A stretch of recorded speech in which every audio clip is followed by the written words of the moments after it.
Welcome to Health Matters with Dr. Nelson Bulmash, sponsored by the UI Radio Network at uiradionetwork.org. Catch us on Facebook and Instagram at United Intentions and Twitter at Higher Intention. Look for us on 99.1 FM, iTunes, iHeartRadio, Spreaker, Stitcher, Blog Talk Radio, and many more. Over the next hour, we'll introduce you to some fascinating people and engaging discussions that may provide you with answers to assist in revolutionizing your own personal health. And now, here's Dr. Nelson. Hey everybody, Dr. Nelson Bulmash, the host of Health Matters on the UI Media Network. What a privilege to be here. It's funny. I'm in a position here where I am talking to a very large number of people, some on FM radio, I suspect some on TV, and every major social media platform. And I really honor the position that I have here in sharing information with you. And today's no exception. I have an extraordinary guest. She is just an amazing person. And you're gonna glean that very quickly as I engage her in conversation. Go through this process as I begin to discuss topics with her. This will be the second to the last show that I'm doing this year.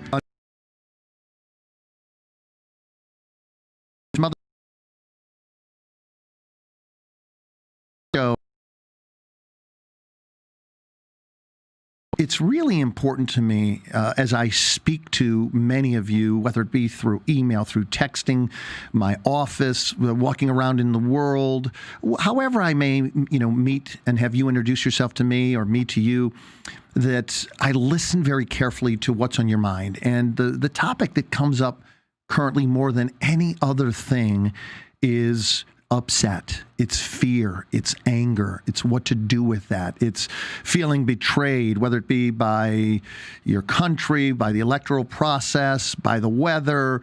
I've heard it all. So I want you to really pay attention today as I engage. A great insight. She is a very clear, balanced, logical, amazing, loving individual who has a particular set of skills that you'll get very quickly. And as you hear us talk, I want you to take on how you are right now. What's your state of being right now? Are you somebody that's overwhelmed? Are you paralyzed by fear? Are you so angry that you can't function? What is your status with regard to how you're feeling, how you're doing? You see, it's okay for us all to disagree as long as we can do so in a way that allows us to continue and function at a high level in the world, one that allows us to be left perhaps at the end of a conversation with, I'm going to humbly disagree with you. We have different viewpoints, but still respect each other and grant each other the freedom that we can think differently and still find love shared between us. And I know to some of you that probably sounds a little hokey, but having survived cancer twice and broken my back in several places and been in places where I had lots and lots of time to think and reflect on my life and what was important to me, being angry, in a state of constant fear? No, not so much.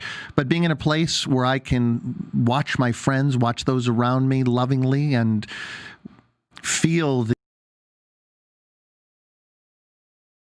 ultimate. So we're going to move you through a process today while we talk that will help you find insight that allows you to benefit by finding your true nature, finding your ability to be present to love, or at least to being present about yourself and your life, whether you agree or disagree about the many conflicting things that are being engaged in conversation currently. I want to thank all of you who are listening here in Atlanta on WDJY FM 99. WTTA 101.2 FM. Welcome. It's always I really appreciate it. For those of you around the world, and I want to share this with you, it's incredible because my show has allowed me access to something that I never even imagined. When I took this opportunity on where I was asked if I wanted to do a show, it never occurred to me that I would connect with men and women all over the world. And it's quite interesting because a day doesn't go by where I don't hear from somebody throughout Europe, Australia, New Zealand. And it's so fascinating to me to be able to engage them on what's important to them. What are they conflicted with? What are they struggling with? And, really when it gets down to it, we're all, I don't want to say suffering, but suffering, meaning dealing with external forces that create resistance, internal stress, anxiety, fear, desperation, anger. And so let's talk about this today. Let's move through this. So by the time you're done listening to this, a couple more points, you'd understand a couple more points. One is, if you have any questions, 95434 online. You can follow us on social media platforms like Facebook, Instagram, Media Network. All right, let's go right into the bio of Kellie J. She is a Master Self-Love Transformation Guide. That's a mouthful. Author Kellie J Wright, Transformation Guide. She's also the host of Conscious Speaks radio podcast, a board member of the National Harmony Water Center.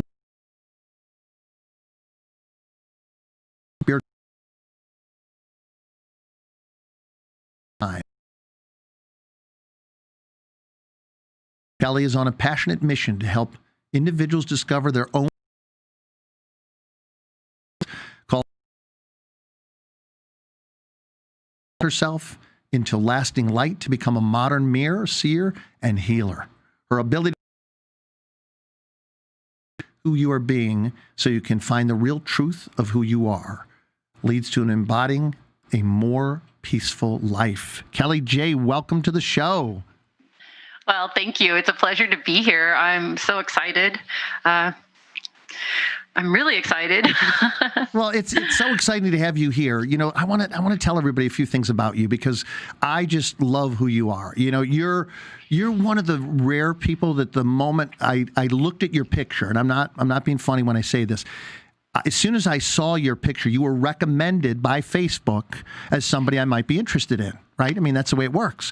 So I looked at your picture and I remember thinking this distinct thought: wow, she occurs as not only radiant, but very, very clear. And I remember sending you a Facebook request, and you quickly accepted.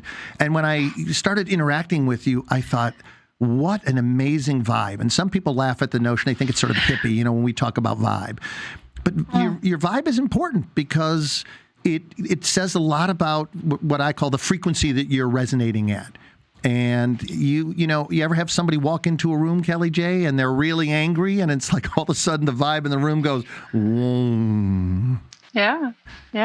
It's all energy, right? It's all energy. So it's just semantics, vibe, energy, our status quo, our modus apparatus. Right. All of that is our energy frequency, our song that we're playing by our feelings. Well, you have a very, very clear resonance, a very clear frequency, very clear way of being. And one of the things that brings you that I really regard is I can talk to you about anything. You're one of those people that you listen and you process, and then you engage without all the drama, without the emotion, the ancillary emotions that, might bring anger, resentment, conflict. And I really love that about you. Thank you for who you are as a being. Oh, well, thank you. I just want to preface that I feel that and I accept that and I'm receiving that energy because I'm affirming its truth. And it wasn't always so. It's a practice. So one of the things I like to share to people is that at any time at all, we can become more clear.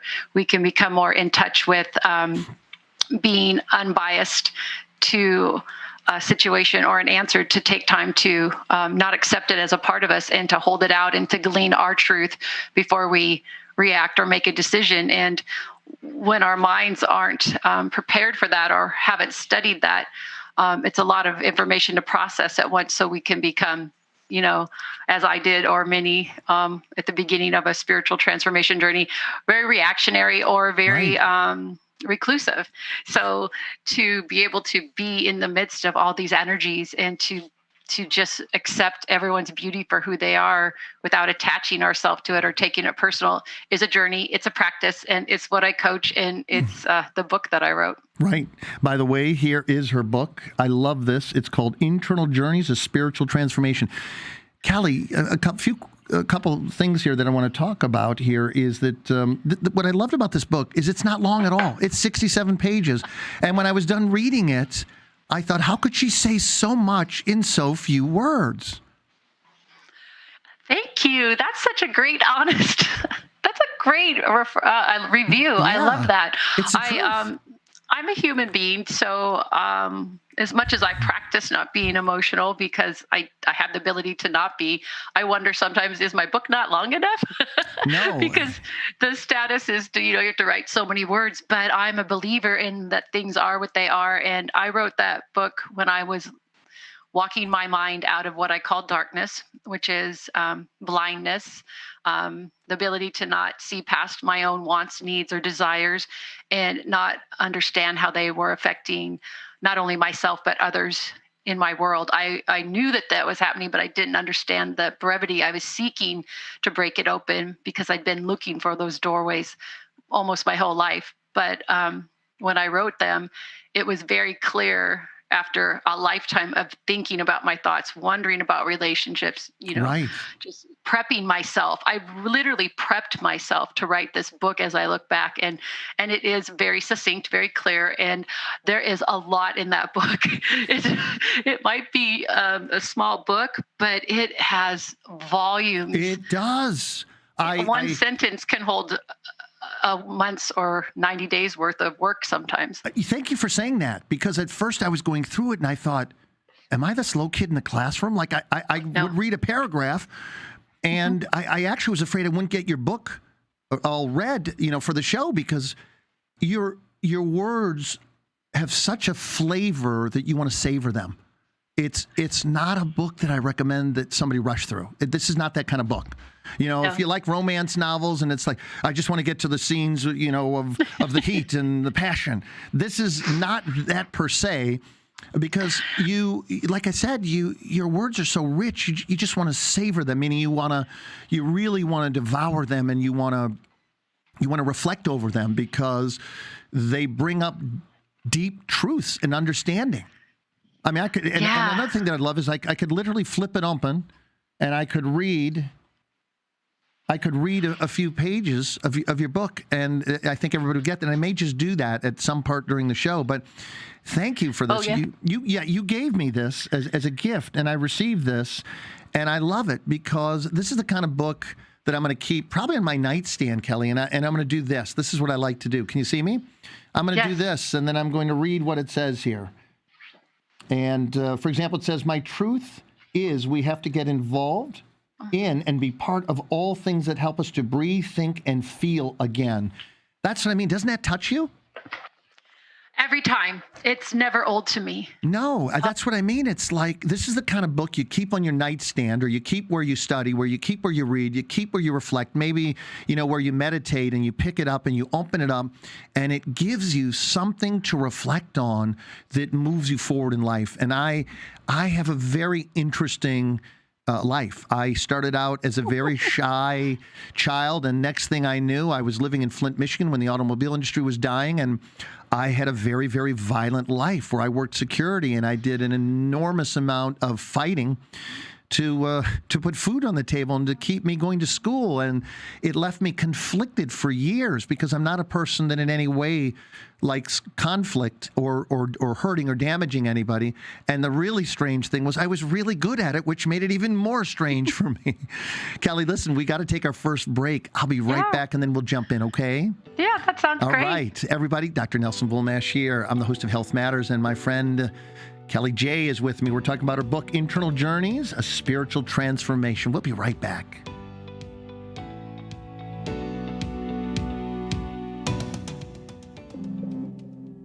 This is Kurt Arsenault of Arsenault Advisory Group. Do you make a six-figure income but live paycheck to paycheck? You're not alone. Many six-figure income households will buy too much home and too much car, creating tremendous financial stress that builds debt when you should be building wealth. If you make six figures and live paycheck to paycheck, visit arsenaladvisory.com and download our free ebook titled, I Make Six Figures and Live Paycheck to Paycheck. You have nothing to lose and potentially everything to gain. Visit arsenaladvisory.com today.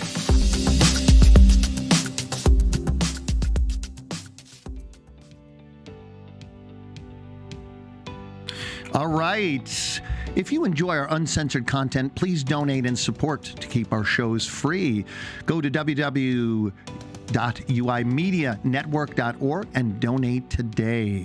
Folks, by the way, when I said you could call in, I've got people calling in on my cell phone. Don't call me on my cell phone. I can't. The show at 678-495-4345, and we'd be happy to receive your call. But once again, please don't call my own personal cell phone. I'm reading things on this, and I can't talk with it right now. So anyhow, I became fascinated, Kellie, in moving myself forward because I felt so out of sync spiritually, emotionally, and intellectually with being somebody who is very gifted at damaging people. And that was like, no, this is... Now, interesting, in my case, I became a healer, and I'm a chiropractor, so I could actually begin to use these martial arts techniques to help people heal. Conversation about it. Yeah, very, very interesting that I talked to you once about that before. Yeah. So let's jump in. I want to be relevant today. There's so many things. I left you a funny message. I hope it made you laugh the other day that I just wanted 8 or 10 hours of your time, that message.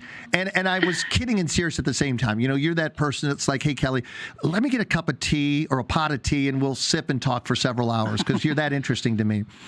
But right. Thanks so much. You're welcome. Let's jump in right now. I want to give people access to getting unstuck. And what I mean by that is this is 2020, and I love the notion that we have clear vision. And we can have clear vision. It just might be a little hard to focus at certain times during the course of this year. Yeah, well, sometimes vision isn't always ocular. You touched on it earlier when you said that you felt that you weren't in sync. So a lot of noticing that we're not in sync is a really important part of wanting to dedicate ourselves to make a change. And it takes a lot of work to be able to feel we're not in sync because a lot of times we're so used to just working at whatever frequency we've created in life. We are doing pretty well.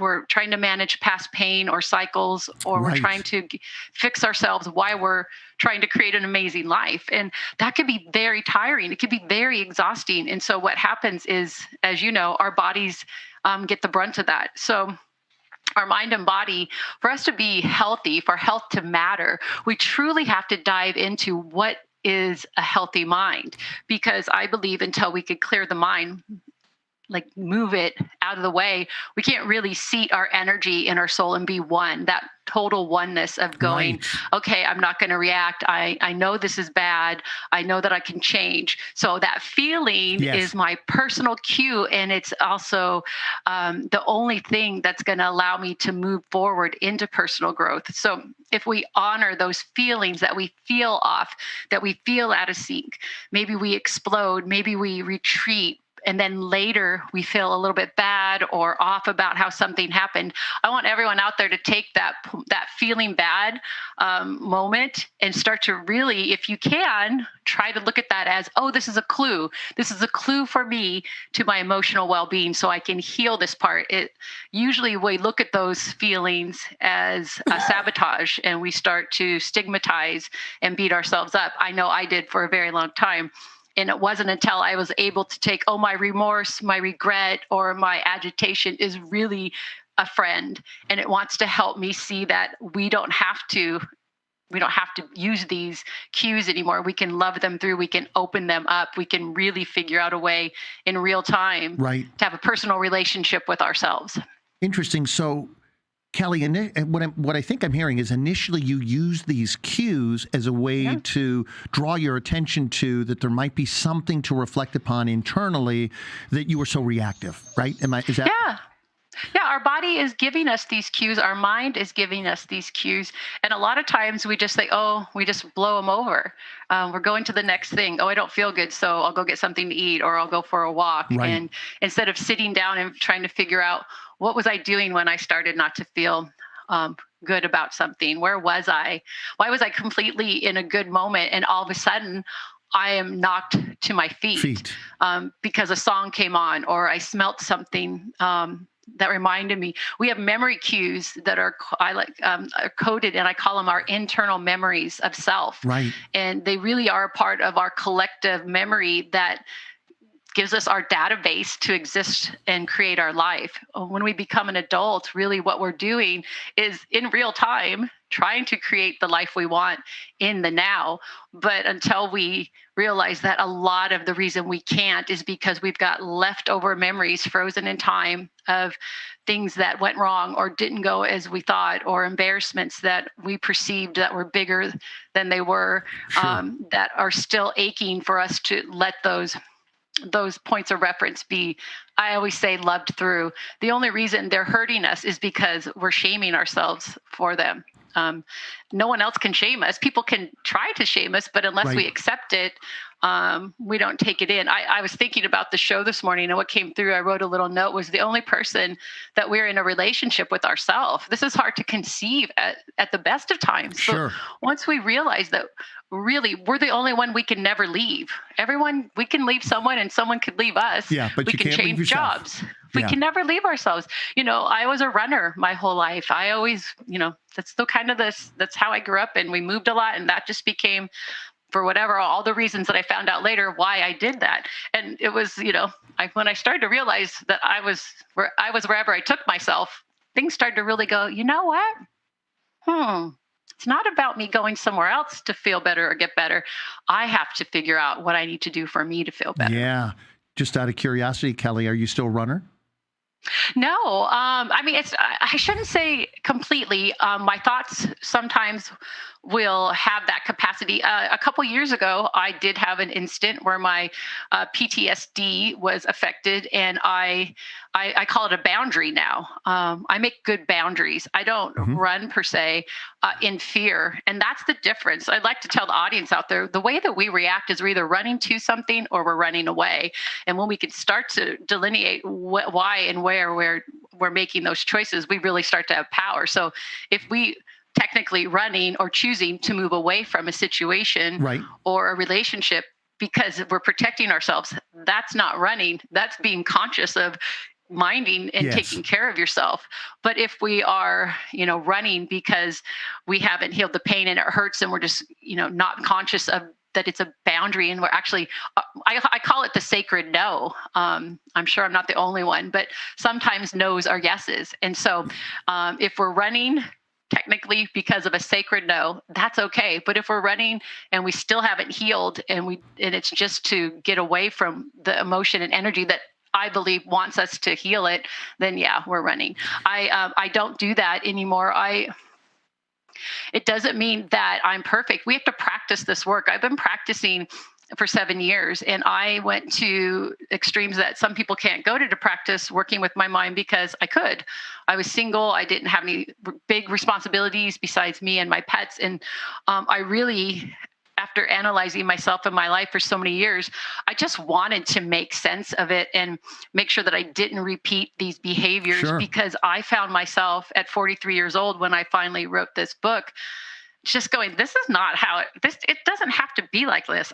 I know it doesn't have to be like this. And I'm using every skill that I have to my fullest ability, and I still can't get these doorways to turn. And when I did, everything just changed. And I wrote the book, and I have been face forward into it and learning how to react in a way that I am making a choice. I'm not doing it because it's something that's hard-coded in my memory bank from fear. I want to share a couple quick things with you. I love that, by the way, and it gives me a lot of hope. I'm at that stage in life now where I'm not too far from 60, just over a year, and I love to lift really heavy objects. I remember my wife said to me one day, she said, "Sweetheart," she looked perplexed. She said, remind me again, why do you like to pick up heavy objects? It's sort of like, wow, when you say it like that, it doesn't sound very good. But, we like to do what we like to do because we're usually very good at it. And the struggle I'm having is now, as a more conscious man, I realize that even though my spirit wants to handle really heavy weight, Kellie, my body doesn't really like it that much anymore. And I find I would venture to say that, and this is just me, you could disagree with it. It's not even our spirit that wants to do it. It's our hard-coded memory, our mind, who has no sense of time or age, doesn't know that we don't move the same way, or we didn't stretch that morning, or we haven't ate properly and immediately. And I do this. I'm pretty strong. And I remember I just went and picked something up a couple months ago, and it was heavy, and I did it, but I thought that wasn't smart. You're not 25, even 30 anymore. You're 50 this year. And for you to really be honoring your body means you need to start going, that's an old memory cue. And I want to deprogram it. And so being conscious of that is a way for you to do that. And I'd like to, if I may, go on a little bit about that and tell people that spiritual work is great. Transformation work is great, because it's not always about the big, heavy things. Sometimes it's about the little things that I want to be able to pick things up and bend over well into my 80s. So if I stop trying to do things that my body can't do anymore, but my mind thinks it can earlier, then I'm ahead. I'm not putting the cart in front of the horse. I actually get to work with myself. Yes. It's so interesting, because where I was going with this is that I realize that this is just a very past-based conversation that I have. I was bullied when I was really young. I was beaten up by I think I was in kindergarten. I had 2 other kindergartners. They stole my shoes, and I was super humiliated because all the kids laughed that I went home barefoot. And my dad was very powerful. He was a gymnast. He was a wrestler, and at a very high level. Like he won the mile, the 100-yard dash, wrestling in the military. He was an extraordinary athlete. And I said in that moment, nobody's ever going to bully me again. And so it feels like I'm putting aside that part of my identity, so I won't be strong enough to handle whatever bullying comes in the future. And that's untrue, of course. Right. We have to remind, that's a huge part of inner child work, is we really go back in time to visit those memories at the moment, expressly like you just explained, but we learn to flip them through a real-time point of view into our real-time self. Right. And we get to realize how to let go of the pride, the ego, not wanting. What I hear in there is your dad was this, mega powerful presence in your life, and you didn't want to have him think less of you more than anything else. I may or may be wrong, but our parents are our first loves, and so the last thing we would ever want to do. And so sometimes when we're doing this work, we realize that it's that energy that we created with the 2 frequencies that raise us, one masculine, one feminine, mother, father. Those energies are really entwined with how we present and live, because we are left and right, masculine, feminine. And so how we adapt being seen through those eyes of our parents with those energies that created how we love, how our worth, our self-worth was, and communication was developed. We really have to go back and just break those open and realize, I'm 60 now. I am free. I can let go of that. That inner child doesn't have to do the work anymore. A lot of time, what I've found in inner child work, which is definitely what I do and what I guide and what I did, is we're definitely here, right? Our bodies are here. We're in real time. Our minds, literally, they don't know what we're thinking is not real. So if we think something, it's going. Like you thought, I want to pick that up, and your body moves. It's not thinking, about the realistics of it. Sure. If we're sitting at home and we're just obsessing about something and we're getting really scared, but we're just sitting at home in the safety of our house, our mind is a powerful tool. And until we learn to get around it, we won't be able to really use it for the best benefit to live a long life that's healthy and make good choices, to deconstruct that pain or the trauma. And pain or trauma doesn't necessarily mean something bad had to happen. We create these memories that are really defining the way that we love. Yes. It's love was a certain way in our home. And half the time, our parents went through this too. So everyone is assimilating this version of how to love, but we don't even have voices yet. We're watching. Yeah, exactly. Kellie, I'm so sorry. I've got to interrupt you because we got to take our next commercial break. Nope. I didn't pay attention. That's okay. No, you're fine. You're absolutely fine. I'm having a great time. That's why it's easy to not watch the clock. Hey, folks, Dr. Nelson Bulmash here. I'm the host of Health Matters on UI Media Network. When we get back, Kellie J and I are going to speak further about how you can use various means. I don't know if strategy is the right word, Kellie, but means of, strategies for helping to reconstruct yourself as an adult in real time instead of using past-based memories, thoughts, and other issues that maybe take us back at a time when we were either stressed, traumatized, or just the information was inaccurate. So we'll be right back after this commercial break. Hi, I'm Greta Full, President of Golden Home Services, a premier private home care service for seniors in Georgia for almost 2 decades now. We all have parents, and I know I love my parents more than anything else in this world. And because of that, Golden Home Services makes sure we care for your parents as if they were our parents. Call 678-242-0084 anytime, or visit goldenhomeservices.com to select from our range of affordable home care services.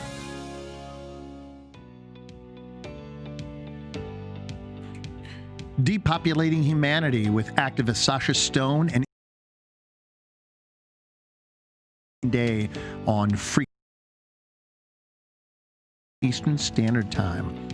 Kellie, I want to share this with you because in my struggle, I said, well, I love the feeling of moving both freely in martial arts, where I can move in a very flowing, dynamic, quick or slow motion pattern. Reason I was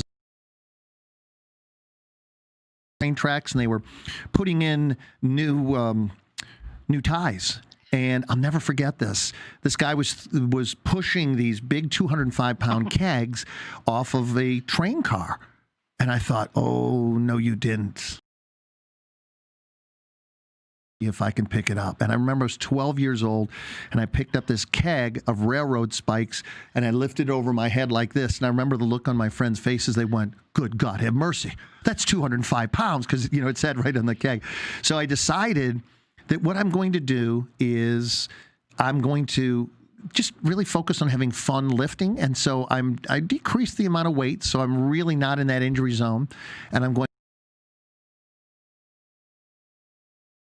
enjoying my workouts, but from a relatively risk-free manner. It has to be that way. When we're creating our blueprint for how we play and write our lives, all the world is a stage, right? We're all merely players.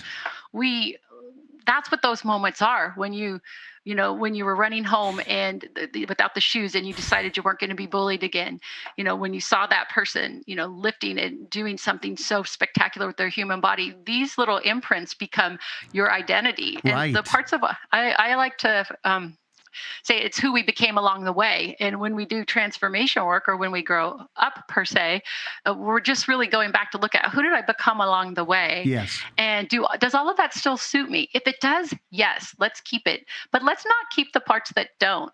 And more importantly, I don't believe in forever 21. I am so happy that I'm 50 and I'll be 51 next year.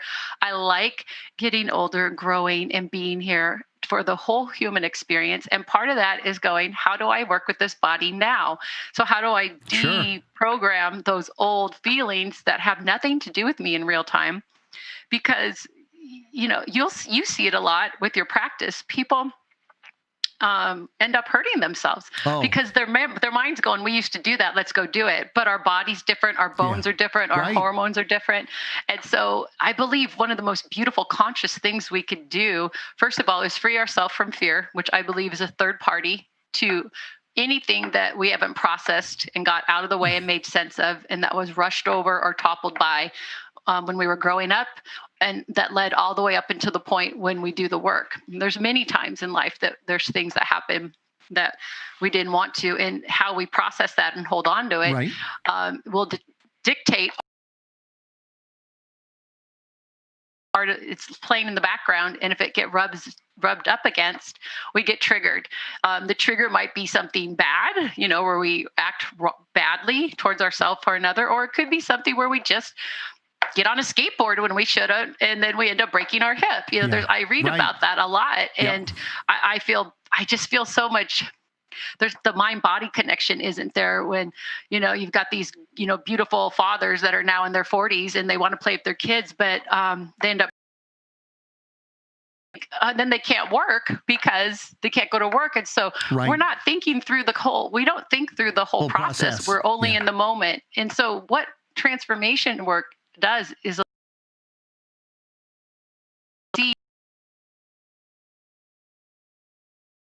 It takes practice, but it can be done. A lot of reps. Yeah. And you're working with your mind, with your memories. I often called myself a thought surgeon along the way. I was going into these thoughts, and doing surgery. What is good from this thought? What is something that no longer suits my best interest? How do I break habits? How do I break reactions? What do I go to? What do I fear? What do I say I love? Because none of it's me if I don't want it to be. And that's the hugest thing about cracking open your personality. Important what you just said, right? Yeah. You get to say. And one of the things that I love that you mentioned, and I don't want to skip over this, is you love who you are at 50 going on 51. Oh, yeah. And I love that because you're right. Every decade is so different. I treasure, Yeah, I mean, my 50s are so different than my 40s, and my 40s were very different than my 30s, and my 30s were very different than my 20s. And I have to tell you, I have a way of being now that I'm really at peace with, and I love life. Yeah. Well, you hit on something there that's really important for anyone listening today, is that this work and being at peace with your life can happen at any time. I have clients I work with that are 18 in their 30s. The clients that I work with in their 30s, I marvel at them. I go, oh my gosh, just think how much fun you're going to have the rest of your life. Right. I didn't really get to become my work until 43. And I'm helping people find this inner peace earlier to learn how to love themselves, to not attach themselves to old ideas of themselves that were never theirs to begin with, right? We accept these ideas of us from society, from the mainstream culture, from people that really may have just walked by and we never see again. And so we're damaged because we accept other people's ideas of us, and we would have never thought that on our own. So when we look out to these mirrors all around us in the world, what would be more powerful than realizing I look into the mirror, but I don't have to accept the reflection I see from others. I get to choose what it is I'm seeing and maybe think about why they're doing it versus accepting it as a truth. Until we learn how to deprogram, we won't be able to have peace of mind. You're right. I have to share this with you. This is so funny. I did a show not too long ago, Kellie, and I thought, I don't get it. That didn't go the way I wanted it to go. And I was so perplexed. I didn't even want to watch it by how I thought the show went. And I thought, no, we're not doing that. What was I embarrassed by? That was a great show. I'll tell you what you don't remember what you did because you were in flow. When I started doing radio, I would sometimes a show would be done and I'd look over to my co-host and go, oh my gosh, I don't know what I just said. I'm totally petrified. And then those turned out to be the best shows. Right. And so it's just fear coming in and it's getting used to being in flow and trusting because, I think it was Marianne Williamson that said, it's not our light that we fear. It's not our dark that we fear. It's the greatness in our light. And so what sin, 7 deadly virtues, or false ego, false self, pride, when we are brought up in a world through our mammalian brains and all the training of reaction to be able to be seeing anything that happens that feels odd as a chance for growth is very strange. We perceive that things are happening to us. And it took me even a while into this work knowing that to really become that I literally create everything in my life because I place it there. Yes. There's a there's a chapter in the book called placement. And it's one of the most powerful weeks that we work on because everywhere we are, we put ourselves. That was one of my favorite. Is it okay if I call it a chapter? Yes. Or section? Yeah, I love that. That's one of the topics I want to talk to you about. Kellie, I want to we speak to what's going on in the country right now. And what I mean by that specifically is my experience of the world, and not sort of my internal conversation, but when I'm around a lot of people in public and I hear conversations, there's just a lot of insecurity, a lot of anger, a lot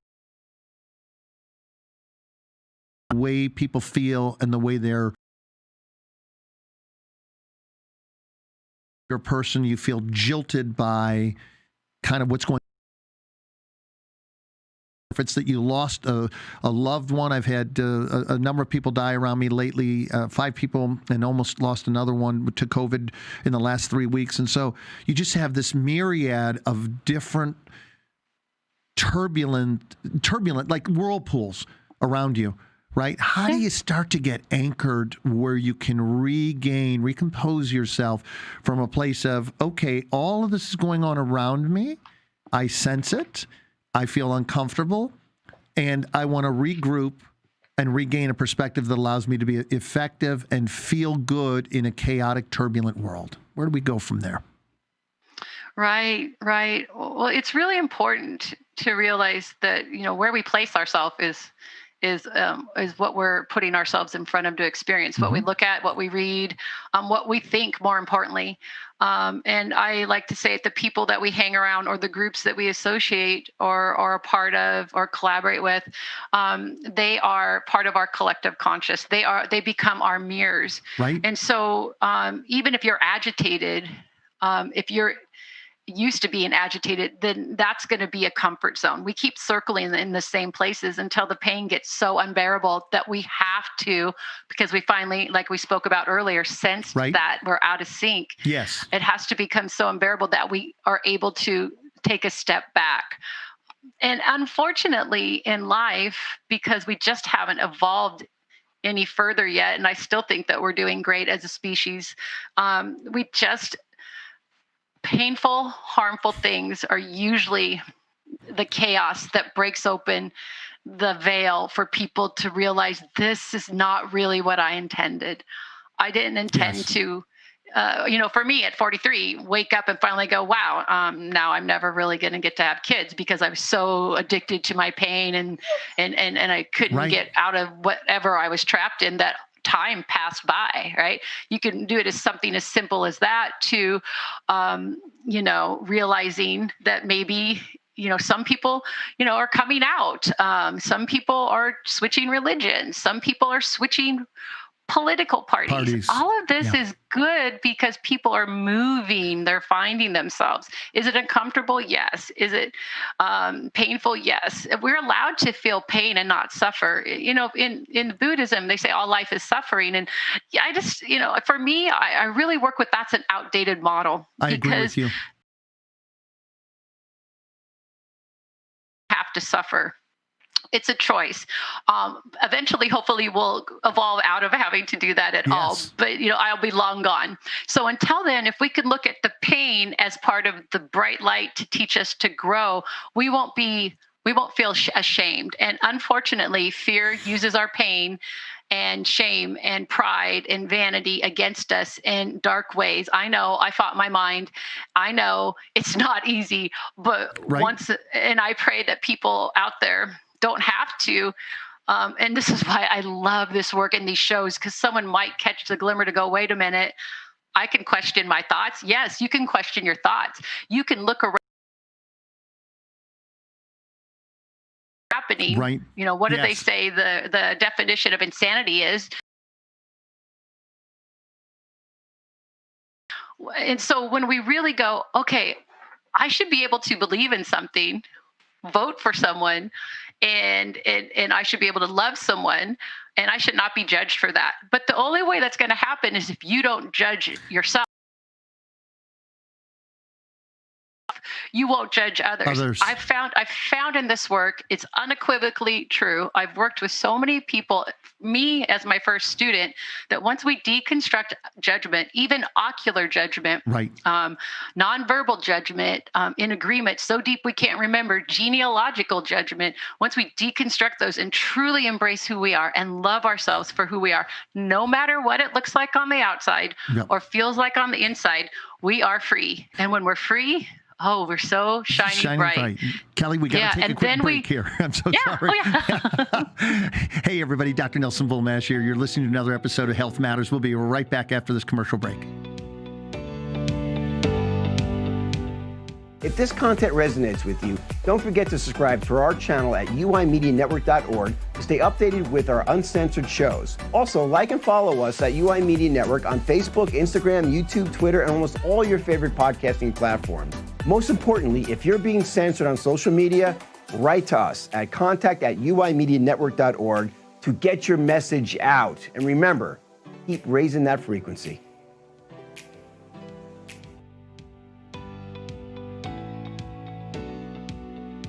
All right. And sorry about that. I was reading some of the book.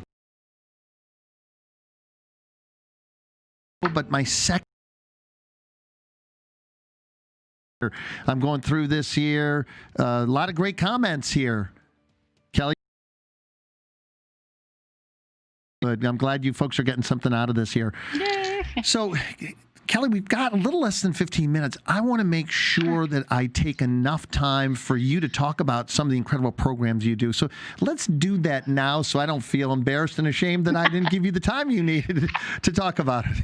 And I'm being playful when I say that. Well, everything happens the way it's supposed to. I take solace and joy within that. I think that the one thing that I would express out there to the audience is that you are your best friend. And how you treat yourself is how you love. So it's really hard sometimes to understand that the way you love yourself is how you love others. And it can be painful to realize. Say that again, Kellie, because how you love yourself. Truth could not be spoken. I found this out on my own. I didn't know I didn't love myself truly. Yeah. I didn't know that there was such a thing. And I thought I was loving myself, but I wasn't, because I realized the way I was hurting myself emotionally, mentally, physically, the way that my coping mechanisms. So the way I love myself is the way I was loving others. It's the only way you can love someone is the way you love yourself. And that's why sometimes if you're in a good mood, everyone's happy, right? But if you're in a bad mood, it's not. So if you start to pay attention to that, you love depending on how comfortable you feel inside your body, where you placed yourself. Right. If your emotional needs are met, food, clothing, shelter, no stress on bills, all those seem, when you're running around and you're not really focused on that and you're just caught in the fantasy of life and excitement and trying to make every moment just spectacular, which was me for a long time, we don't take care of the basic needs that need to be met for us. And we don't realize that those parts of us are keeping us from being happy. It is important to know that I love myself when I tend to myself. I love myself when I create a place that I do not have to stress. And if we are creating those places again and again, it's because, and I found this out in my work, that's the way that we learned love. And so our love frequency is something we're not very easily going to give up, even if it's hurting us. That's why I studied it intensively with Freud in the Oedipus complex and compulsion repetition theory. And because I needed to know, because those are two of the things that really helped me, how I created my life from my collective conscious, from my family and community that I grew up within. No shame or judgment, just wanted to understand it so that I didn't keep recreating the same circles and patterns in my life that even though I wanted to change, I couldn't change because it wasn't about me wanting to. I had to go change the energy and the feelings inside of me. Kellie, I'm so happy you say that. One of the things that was driving me almost to the brink of insanity was when I was doing security work, it was when the automobile industry was collapsing in Flint, Michigan. And so I wasn't 250 pounds compared to some of the bouncers that were 300 to 400, 450. You know, you run into a 450 pound guy, you're like, yeah, no, I don't care how drunk I am. I'm not like, that's a wall. I'm not going to go there. But a 250 pound guy, when you're drunk or on cocaine, I think I can take that today. So I did a lot of fighting. And what happens when you do a lot of fighting is you do more and more and more fighting. So suddenly I was out in public and people would challenge me. And when I realized that I didn't need to fight anymore, I didn't need to recreate that loop over and over again, suddenly, not only did I not fight, but almost everybody around me was typically very happy. And we're creating our 360 every day. Right. I often tell people, you know, we all have a relationship with love. Just which one are we using? Is it a fear-based relationship, or is it a love-based? It's fear-based until we learn that it doesn't have to be. And the thing about, you know, transformation work, family work, inner child work, self-love, mastery, is that it's personal. It's so personal, and it's whether fearful you to realize think that you it have or not. Yeah, because the most right, and how we learn to see ourselves is through their eyes. And the truth is, as you become older, you realize that the adults in our lives were doing their best to live and manage their lives while we were making up our mind on how much we were loved or not. You know, yeah. and just didn't have the internal contracts and to define the definitions for the vocabulary that creates our world. We didn't. And that's why when we do a 90-day transformation, you know, and there's a 4-week self-love workshop too. In the first 4 weeks, you know, we meet ourselves. So let me look backwards from this real-time mind and, you know, and see and make a commitment to grow. And then we, you know, meet ourselves through our words. We go find that memory to kind of start looking at inner child work. And then we go into week 3 and we really look at trying to find and connect to our definition of beauty and what that is. And then we work on connecting to our shine bright frequency, which I call the feng shui of the soul. We create our life from the things we love. Don't love. Well, we're loving it, but why and how? Is it something that we just can't break up with because it's such a part of our, you know, inner child world that we feel like we're, you know, betraying our family or ourselves? But that's why these flips are very hard. But I assure you, 100%. Everyone who's done this work, and there's many other teachers and guides out there, once we free ourselves to grow up and really process those inner child memories so we could be free in real time, we are soul free. We really get to live above the mind, make choices that are for our highest and best good, and then we practice them every day because, as you know, we have to practice. This work for me is a lifestyle. It is, and, absolutely. As is anything. And it's my new lifestyle. I don't do all the, you know, instead of, you know, lifting weights like you do, you learn to practice every day, you know, your affirmations and setting goals and breathing and stretching. You know, we find new ways to really be at peace. I like to call it that the sacred becomes mundane. The mundane becomes sacred. Sacred. Beautiful. Yeah. We realize just having a good day every day, loving the people we love. You know, we only exist in the now. Yeah. It's all we have. And if we're lucky, we wake up tomorrow and we get to do it again. So if our essential needs are being met, if we learn how to not accept fear as a real thing, but something we can question, and we learn how to love ourselves and we can feed ourselves, love our friends, do a good day's work, we have a good and great life. No question. So, because I have time to talk about it. I'm teaching my first free 90-day transformation live on Facebook. And so if anybody out there is listening, it's my gift to the world right now through these turbulent times. So I'm going to do it online, Facebook Live, and I won't be able to work with you one-on-one. Right. But I'm a really good coach. And like Nelson attests earlier, these books kind of open you up and get you going. They really do. right here. So Can you see this okay? Yeah, and you're right here too. Yeah, there you go. So if you're interested, I would really recommend that you go to my website. It's Internal Journeys, JOURNEYS.com. I'm Kellie J Wright, and send me a message or sign up for my blog and find out about all of the 90-day transformation, the 4-week self-love journey, and dive in, read a little bit about my story, how the process works. And it just really, if you're interested, Internal Journeys, a Spiritual Transformation is for sale on Amazon. And there's a link on the website too. And, I want to say this again. This book, Internal Journeys, a Spiritual Transformation, is one of those books that, as I kept reading it, I thought, I don't want to have to read the whole book before the show because I want to take time reflecting on all of her interesting points. So I'm going to reread it and reread it and reread it. It'll be on my nightstand. So one night you can text me and say, yeah, Nelson, pick up my book.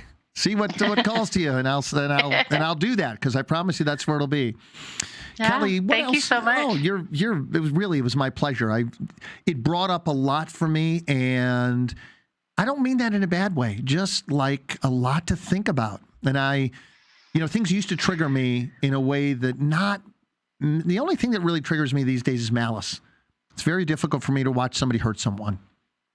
Right. You know? It is. They always say, do unto others as you would do unto yourself. But the truth is, we've talked about it early in the show. We can only treat others as we treat ourselves. And no one beats us. No one beats us up more than ourselves. So until we stop doing that, we will take it out on our family, friends, right, the world, our work. Our fear will use us. It's a third party to our pain. And I truly believe that we can fend it off and we can learn to supersede and get in front of those fear-based reactions. Kellie, I wish I had so much more time. I really do. I'd love to do, a series with you at some point. Sure, that sounds fun. Good. We're going to do that because what I want to do with you is I want to take some of these, like placement was so interesting to me. I love placement. It may have been my very favorite because my father looked at me one day. I'll never forget this, Kellie. And he said, son, you put yourself where these things can happen. Yeah, I'll read it a little bit to you if we have a minute. Please, go right ahead. We've got about 3 minutes. Okay. This is called placement, and it goes like this. Lessons learned are stepping stones, paving the pathway for our internal growth. I believe everything in life happens for a reason. Meaning reasons happen at their own intention, blooming in their own hues, for their own intense purposes, whether one is ready or not. My truth is we all come through and from each other, our body an internal catacomb of DNA passed down from one generation to the next, a cosmic code between a body blessed with the gift of a soul. We cannot exist without each other. We move through time as one reconnecting with built-in triggers, gifts, and memories affecting us in this life. Beautiful. So the message there, folks, is be very conscious and conscientious about where you place yourself. Yeah, both mentally and physically. That's above and below. Mm-hmm. Yeah, I'll never forget it. It's like I can hear him saying it. I remember looking in his eyes, and he was had this laser beam look like, son, you won't get in fights if you don't put yourself in the place to be fought. Right. My mom used to say, if you were sorry, you wouldn't have done it. And I used to go, what? Yeah, right. It's right. If you don't create it, you have nothing to be sorry about. There you have it. Kellie, placement. We don't have too much more time. We got another minute. Take 20 or 30 seconds for final thoughts. Sum up your thoughts about the show and maybe anything that could move anybody forward as we complete the show. I really would love to. One of the things that I wrote down is what's our connection, right? So what's our connection to self? Literally, we're connecting to everything we look at, see, touch, or feel, all of our senses. So that's a really big part of placement. When we realize that when we choose to interact with those feelings or those things, persons, places, or things, that is us trying to interact with ourselves through the world. We're using the world to feel ourselves and have we're a spiritual being having a human experience. So when we start to realize, oh, I can stop this. I can recreate my life. I can change this pattern. I can take control.